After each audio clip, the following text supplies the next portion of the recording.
The Autoline Supplier Symposium is brought to you by our signature sponsor, ZF, Continental Structural Plastics, and by Borg-Warner. Here's your host, John McElroy. Welcome to the second part of the Autoline Supplier Symposium, coming to you from the floor of the North American International Auto Show. We've got a great discussion going on here, organized by a couple of different panels. We have had one already with the Original Equipment Supplier Association. Check out our website, you'll find that one there. We're also going to have one later on in this segment with MichAuto. Some real interesting discussions going on with startups and how you get them all going and what can happen in the automotive industry. And since we're on the floor of the show, you might see people walking around, you might hear weird noises. That's what happens on the floor of an auto show. But let me introduce you, my guest right now. This is Aine Denari. She is the Senior Vice President for the ADAS Business Unit at ZF. And Aine, pleasure to have you here. Thank you very much for having me, John. Great to be here. It is. So ADAS, that's really Advanced Driver Assistance Systems, yeah, right? We're talking about driving. safety here. Yeah.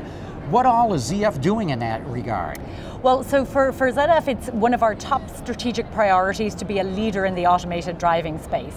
And as a supplier with a very broad portfolio, we have a large number of products across the see, think, and act spectrums. So on the C side, we have a lot of the sensors that can actually perceive what's going on in the environment, combination of cameras, radars, LiDARs, various different functionality to meet the lower end of the level 1, level 2 ADAS, as well as the higher end level 4, level 5 fully automated. Then on the think side, we have some central computing processors. We make a lot of them in-house. We also have a variety of partnerships with some of the leading players in the industry, such as NVIDIA. And then we also have, as part of the portfolio of ZF, some of the actuation that's needed for fully automated driving. So braking, steering, transmissions. And so put all together, we can provide complete systems to drive automated driving for the consumers. Automated driving is going to be terrific from a safety standpoint. As everyone talks about, maybe as much as 94% of all traffic accidents are caused by human error. This is why everybody is so geeked about getting to level 4 and level 5. And yet, ADAS can really improve safety well before we get to full autonomy. Right. Explain that a little bit and what your strategy is going into that. Yeah, it's a really good point. We sort of think of it almost as two separate markets. So we have what we would call the level 1, level 2 market, which is the driving assist market. And that's where we would have features like lane keeping assist and cruise control that can really keep the vehicle stable from a longitudinal as well as a lateral perspective. And that's really where the market that will be driven by regulation to a large extent, because it can really improve the safety of the vehicles. And then we have, on the other end of the spectrum, we have the fully automated driving market, which really is the level 4, level 5 market, where you can actually remove the steering wheels and the pedals, you know, have a completely different seating configuration, obviously a lot more compute and processing power needed for those.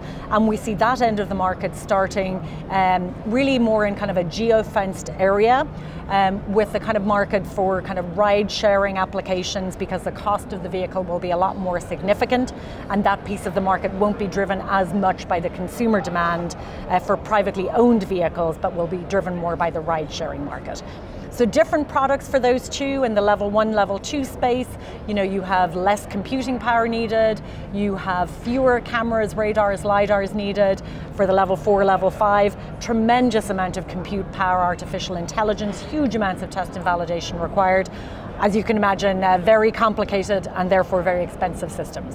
But it's very interesting, before we get to level 4 and level 5, we now have automatic braking systems. Correct. That can detect if you're going to get in an accident, Yes. even with a pedestrian, automatically slam on the brakes. Yeah. As you mentioned already, lane keeping. I know that ZF has also been working on a technology that if a collision is imminent, it will steer around it. Yeah. And when you start putting this all together, it seems to me it's kind of an electronic guardian angel. Absolutely. Watching over the driver. Yeah. It would seem to me that we could get to be as safe with a full ADAS suite of technologies as we could with a level 4 or 5 car. Well, so from a safety perspective, absolutely we can drive a huge amount of safety in the market, and of course at a price point that can be in mass vehicles, because you can do it with single cameras and radars fusing together. Don't forget, of course, you'll have this mixed fleet issue on the roads for quite a long time. So for the next 30 plus years, there's of course going to be older vehicles on the road, or maybe lower end vehicles that don't have that same level of safety features in them. But the level 4, level 5 market is really addressing a very different need. So it's addressing the need of completely taking the driver out of the loop. You can then, of course, have all vehicles following each other in more of a train format. It can help with traffic jams because everybody is using V2X to really understand where the traffic patterns are flowing. And of course, will be completely safe. I think, another part of our portfolio is, of course, on the passive safety side, so seat belts and airbags.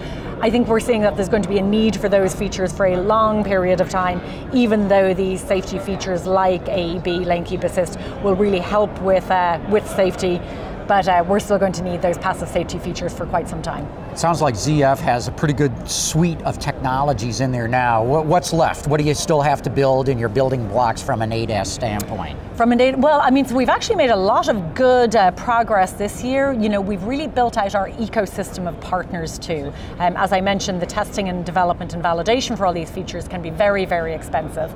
And so what we are trying to do is broaden the ecosystem so we can work together. So we have partnerships with Hella, Glaya for camera vision algorithms, with Mobileye, of course, on the camera side, with Hella for some short-range radars, with NVIDIA on the compute power. And so together with all of those partners, we're building out the portfolio and building out the full spectrum of sensors as well as algorithms and processing power across the full range of level 1 through level 5. It will be a continuous journey. It'll be a long time before we're at level 4, level 5 in the mass market, but I think in the past few years, the whole industry, and certainly within ZF, we've made some really good progress. It's a very exciting time to be part of this industry. Yeah, when you mention companies like Hella, NVIDIA, and the others, it's got to be very difficult to figure out who do you partner with. It's got to be an amazing amount of study that goes on to make sure you pick the right one. Yeah, no, absolutely. And we have been partners, for example, with Mobileye on the camera vision algorithms for 10 plus years now. We announced our partnership with NVIDIA literally exactly a year ago at CES last year, and have made great progress over the course of the last year. In fact, I think you maybe saw a press announcement about NVIDIA Baidu ZF with Cherry just today. So, I think it's a lot of the deep understanding of, who has the ability to partner with us in the right way. How can we have a complementary portfolio? How can we each bring our unique aspects to the market? How can we make sure we have an appropriate value proposition for all of the parties? Do you have to sort of get the okay of the OEMs as to who you're partnering with, or is it just purely your own strategy of how you do it? Oh, there's always negotiation. So obviously different OEMs have different preferences when it comes to partners, both for processing as well as for algorithms and chipsets and et cetera, et cetera. So, I would say we all work in partnership together. One may have a recommendation, we'll work together, we figure out how we can have the best solution that's going to meet the needs. There may be multiple options available, and we, figure out what's going to be the best one for each individual situation. Looking out into the next decade or so, when do you think we'll see a full suite? As I talked about, the electronic guardian angel. Yeah. Not level 3, level 4, as you're pointing out, with less computing power, but also a whole lot less cost. When do you think we might have that? Well, so we actually will have the level 4 systems within the next less than 5 years, however, at a high price point, and so for the most part, not for the mass market solutions. This announcement we made with Cherry today is actually for a level 3 solution, which is very advanced and will be in the market within the next 3 to 4 years. And level 1, level 2 is there today, so it's already getting much, much safer and improving the functionality that we can offer the consumers. Consumer acceptance, of course, is another piece of that we still need to work on. Really helping them understand how the functionality works, how they can trust it and therefore utilize it. So that's probably may take a little bit longer. Very good. Aine Denari, thanks so much for sharing your time on what you're doing at ZF and what it's doing to bring all the safety technology to market. Thank you very much for having me. It's a pleasure. Very good. Thanks. Don't go away. We've got another great panel coming all up about how do you get these tech startups going in the automotive industry. We'll be back right after this. ZF is on the road to Vision Zero, pursuing a world of mobility without accidents and emissions. The company's broad product portfolio allows vehicles to see, think, and act, assisting in protecting drivers on their journey, while protecting the environment as well. With its eyes squarely on the future, ZF is helping to shape a world that is increasingly electrified, digital, and autonomous. BorgWarner, developing advanced technology specifically aimed at reducing emissions, increasing fuel economy, and improving performance. Our award-winning innovations extend from turbocharging and cooling systems to friction materials and diesel cold start technology. Built on a century-long reputation of innovation and reliability, we have the track record that proves our technology can help meet the challenges of the commercial truck and off-highway industry.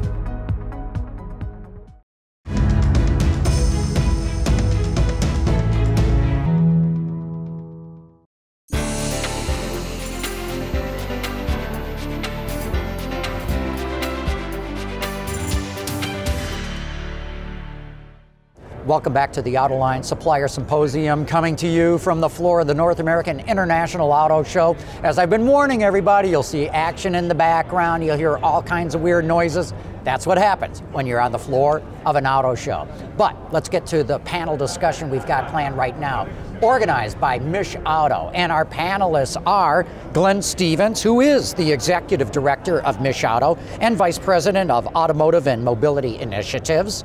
Alisyn Malek is the Chief Operating Officer of a company called May Mobility. You're going to learn a little bit more about that. And Chris Thomas is the founder and partner, or a founder, I guess I should say, and partner at Fontinalis, and we're going to learn a little bit about that too. But the topic at hand is all about startups, especially in the automotive industry, especially how we get young people involved in this industry. Glenn, let's talk with you to begin with, because MichAuto has really got a push going in this field. Sure, thanks for the opportunity for us to all be here today, John. So, yes, the startups are a big part of the supply chain, and the ecosystem for the suppliers, because of the technology, has grown tremendously, and talent is a big part of that too. So we're focused on promoting and building the startup and the venture capital, culture, startup mentality, ability for companies to connect, to be in this center of automotive. There are now, as of GAC Motors, 17 OEMs which will be located in Southeast Michigan. See, that's a staggering statistic that I was not aware of. 17 OEMs with some sort of R&D presence. Either their headquarters globally, the ones we know about, Ford, GM, FCA, but also Toyota, Hyundai, Chinese companies, and Mahindra, all these types of 17 OEMs now in Southeast Michigan. Decision makers extraordinaire to be able to connect companies with new technology, whether they be startups or tiers, they're here. Yeah. We've got a great presence, have had for over 100 years of automotive companies. Why the need for startups in the automotive business, particularly in Southeast Michigan? Well, that's not something we're probably known for traditionally. We're traditionally known for integrating, designing, building vehicles, but now because of the connected vehicle infrastructure, the way that auto and tech are converging, there's this startup mentality around the world where consumers of technology, the OEMs and suppliers, want to be connected with the innovators, the new innovators. So we're building that out here and promoting it for a variety of different ways, and it's happening here in Detroit and Southeast Michigan. Okay, let's talk with one of those people right now. Alisyn, you've got a company called May Mobility. What is it, and why are you based here? So May Mobility is a transportation service company, and we work to help bring communities together with short distance transportation. We do that leveraging our autonomy stack. So I'm one of the co-founders, and my other co-founders come at this with a strong background in autonomous systems, and I come at it from a background of automotive. With everything that we were seeing in the industry, we saw a real gap in terms of what people are talking about that AVs can do, so that's autonomous vehicles, and then the reality of where the technology is at and being able to build trust with riders. So we wanted to be able to build a company that would really start to get out and create a business around transportation, but also building trust with the general public. And we think that Michigan is the best place to be able to do that, to be able to take advantage of all of the engineering talent that exists here. There are not many other places in the world that have this level of engineering talent that has experience in the safety and reliability requirements that are really needed to be successful when you're providing transportation. Okay, how do I go and get mobilized by May then? Where am I going to see you? What kind of specific services do you offer? So we work with cities, we work with property management companies and things of that nature to come in and help people move within their communities. We did our first pilot actually last October in downtown Detroit, working with Bedrock here, so hopefully we'll be working with partners at the second half of the year to bring the vehicles back. We are also looking to work with communities and municipalities down in places like Florida and Texas and Georgia. Our first markets will be in the US and then looking to expand globally. Very good. Chris, you guys are providing the seed money for so many of these companies, right? Give us a little background of what Fontinalis is all about and what you're doing in this space. Of course, we're an investor focused uniquely on next generation mobility. We define that as the movement of goods, people, and services empowered by technology. So we look at mobility as a very broad space from the perspective of, we've invested so far in road, rail, bike, air, autonomous land, air, and sea, and then empowering technologies like cybersecurity, AI, and the like. So we're looking incredibly broadly at that entire space for the best companies in the world and working hard to bring as many of them to Detroit, either founded here, here from a partnership perspective, or here to grow their business. Fontinalis was probably the first one into the space, wasn't it? We were the first firm. How long have you been at this? So we founded the firm in 2009, made our first investment in January of 10. We're the first firm in the world focused uniquely on investing in mobility, and it's grown quite a bit since then. What led you guys to say, hey, there's a real opportunity here? I think we have an amazing team. I think I was lucky to co-found this with a variety of individuals, Bill Ford being one, a longtime futurist in the space, Ralph Booth, Mark Schultz, Laura Petterly, Chris Stallman, Chris Cheever. That team looked at this opportunity and said, together we can really do something special. And there's a lot of money out there that's investing in clean tech, lots of money that's investing in transportation kind of as a cursory opportunity, but no one laser focused on mobility. And we thought there was a huge need for someone that could bring networks and knowledge to bear, and we've been able to do that incredibly well over the last couple of years. We're very proud of it. In fact, you were telling me just before we started this, you had your first exit. Well, we had the exit of our first investment. So we've had a number of investments lately, which has been fantastic, but our first investment was a company called Park Mobile. It's a pay-by-phone parking company many people are probably aware of. It was sold to BMW. So that we made that investment in January of 10. It was very much a team effort across our entire team. Laura Petterly and Ralph Booth on our team carried the water for the last couple of years for just a tremendous opportunity and a tremendous exit for our firm. So you guys must feel thrilled that you got your first one under and done with now. Well, that was the first company we invested in, but we've had a number of exits over the last 12 months. So we sold Nutonomy to Aptiv, Geometric Intelligence to Uber, Telligis to Verizon, and we're not done yet. So we've been excited for all of them. All emanating out of Detroit. Yeah, and what are you doing here, Glenn, specifically, to make sure that people start thinking about, hey, if I'm going to do a startup, maybe I ought to go to Detroit? So there's a variety of tactics in place. Probably the most interesting thing and the unique thing is the collaboration that's occurring everywhere from the governor's office to the mayor's office, economic development, private, public. One of the very specific things is we have started the Planet M landing zone on Woodward Avenue in the WeWork facility. WeWork's a global shared working space, and there are now 10 mobility startups incubating on Woodward Avenue in downtown Detroit. Ford has desks in there also, as do some other suppliers. So that's the build out of the ecosystem I was talking about earlier. And now we're not just known for those OEM suppliers research, now we're becoming more and more aware worldwide that if you have a startup in mobility, you need to get to Detroit. Okay, so you've made the space available to them. What kind of support do you provide? So with us, with our partnership with the MEDC and our other partners, we provide a landing zone for them physically to be able to work with subsidized desks at that space, but we also have services to be able to connect them to the OEMs, to the suppliers. We have a bi-monthly meetup where we bring the automotive and mobility community together for networking in downtown Detroit. The folks here with me today have been to those. I think you were both at the first one that we did. And so that community, that build of both startups, OEMs, and the money to fund them, it's continuing to grow here in Detroit. It's pretty powerful. Yeah, Alisyn, you said Detroit's the best place to do it. Why? So for my company in particular, it's to get talent. From my background, I actually did work in corporate venture as well and see startups across the board looking for opportunities to talk with decision makers, which we need as well. So we work a lot with the tier ones. In addition to getting the talent, we need the same sort of sensors and things that everyone else does. And the decision makers and the real work is getting done here in Michigan. and being brought from global places here to be able to actually get it integrated. So you're finding the talent here? Yes. And it's not a problem attracting them to a company that they've never ever heard of before? So one of the exciting things, we're working on building our brand and our name, but in Michigan, as the ecosystem builds up from all the work that Glenn is doing, people are becoming more and more aware to even look to startups for new job opportunities. So it's been helping out even the locally grown startups as well. And I think ecosystem is the key word there, because all the work Glenn's doing, we worked hard to bring Techstars here originally. You're seeing more funders stand up either from an institutional perspective or angel investors that want to be a part of this. We're really growing something special in Detroit. And Detroit and Metro Detroit, the largest transportation technology cluster in the world. I mean, people don't look at it that way, but the opportunities for partnerships to really expand the supply chain and help everyone that's in this region, it's remarkable. Chris, what are the things that you guys look for? I'm sure you guys get pitched all the time. You're the guys with the money bags, right? So everybody wants your money to get their company started.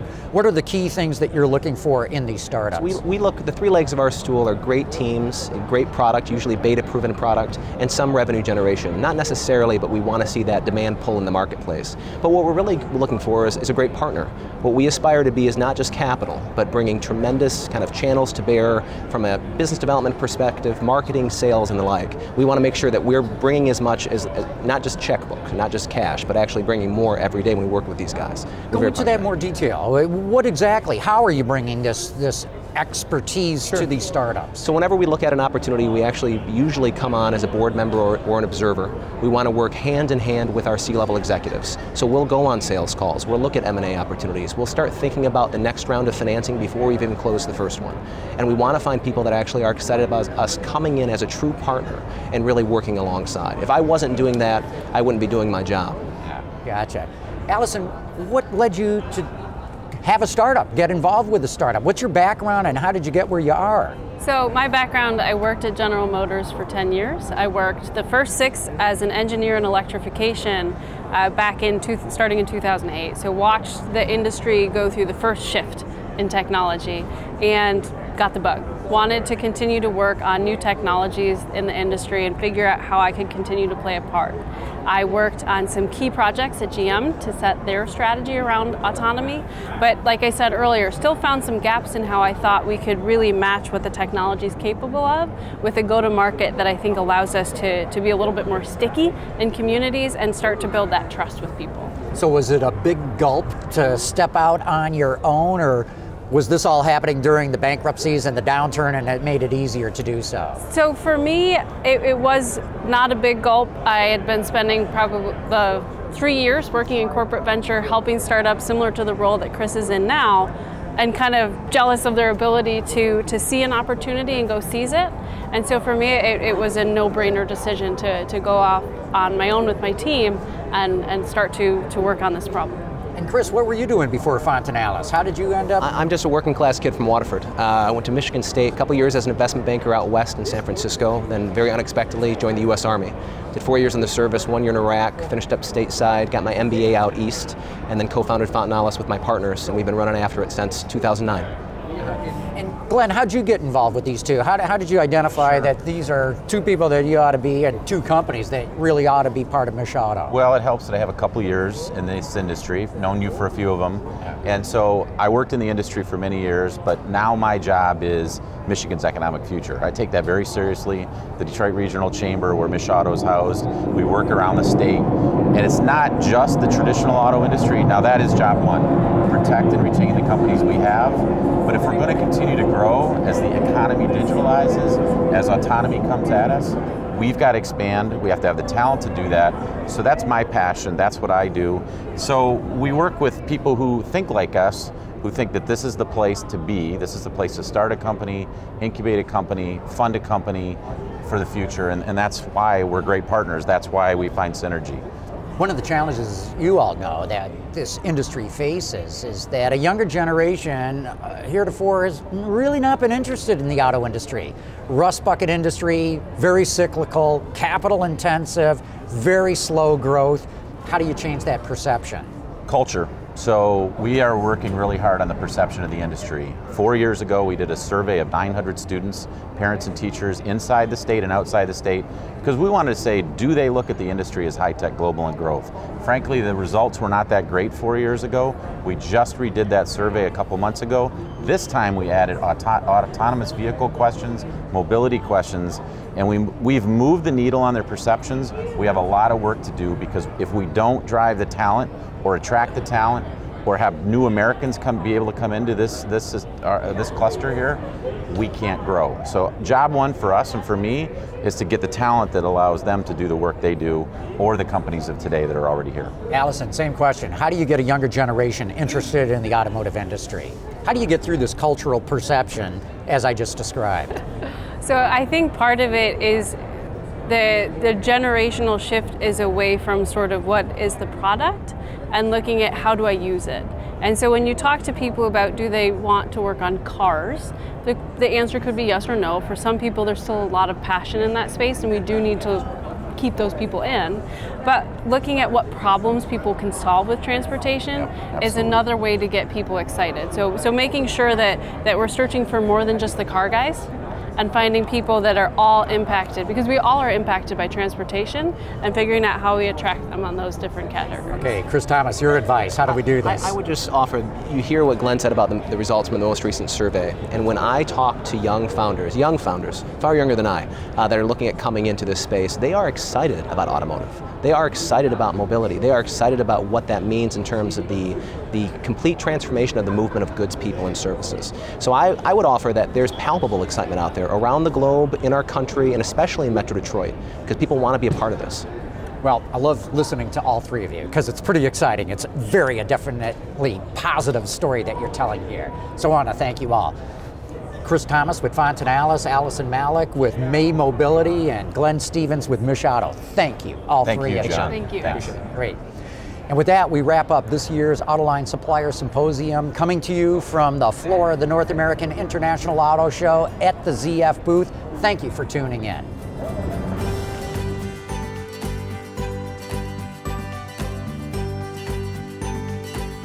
The Autoline Supplier Symposium is brought to you by our signature sponsor, ZF, Continental Structural Plastics, and by BorgWarner.